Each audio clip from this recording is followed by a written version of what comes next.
রান্না হচ্ছে বেশ, বুঝতে পারছো তো তোমরা।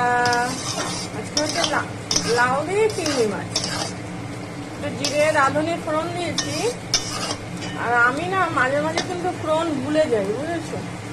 তোমরা আবার কিছু মনে করো না, এক একদিন এক এক রকম দিই, খেয়াল থাকে না। যাই হোক, চিংড়ি মাছটা একটু ভেজে নিয়েছি, একটুখানি সামান্য আদা বাটা, জিরে লঙ্কা বাটা দিয়েছি, তেজপাতা শুকনো লঙ্কা ফোড়ন দিয়েছি। এবার এটা একটুখানি ফুটুক, যেহেতু লাউ তো জল দিতে লাগে না, নিজে থেকে প্রচুর জল বেরোয়। সামান্য একটুখানি মজার গুঁড়ো ছিটিয়ে দিলাম, যাতে জলটা একটু শুকিয়ে যায়। লাউটা সিদ্ধ হয়ে গেছে, মোটামুটি হয়ে এসছে। আর আজকে বলে দিচ্ছি, এই ভাত বসাবো, দুটো গাজর টুকরো দিলাম ভাতে। আর আজকে হবে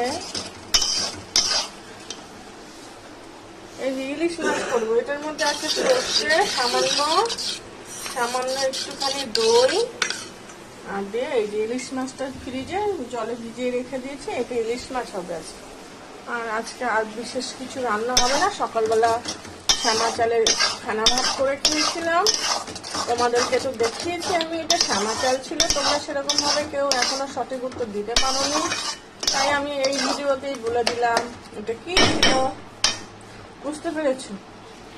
ঠিক আছে, রাখি, আরেকটু পর আবার আসছি। তো দেখো যে কালো জিরে ফোড়ন দিয়েছি, এই ইলিশ মাছটা এবারে আমি করবো। এটার ভেতরে দই দিয়েছি, বললাম না তোমাদেরকে, দই আছে, সর্ষে আছে, আর একটু সামান্য কাশ্মীরি লঙ্কার গুঁড়ো দিয়েছি। যেহেতু দই আছে, কালারটা একটু সাদা সাদা হয়। এবারে এটা দিয়ে দেবো। এটা তো একটু ঝোলও হালকা হবে, একটু গামাকাই করবো।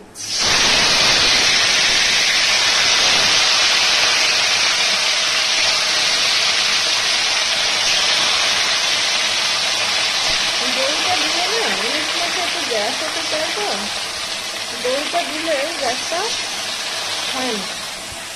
এবার দেখো এই যে গ্রেভিটা, এটা একটু ছড়িয়ে দেবো।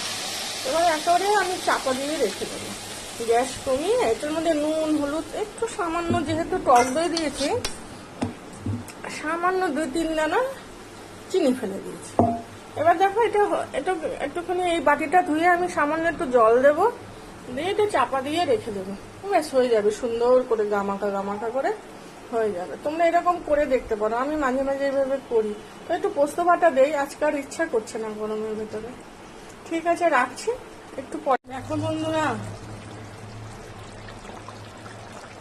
মাছটা আমার হয়ে গেছে, ইলিশ মাছের রান্না হয়ে গেছে। দেখো কি সুন্দর হয়েছে, ঝোলের কালারটা বেশ খুব ভালো হয়েছে।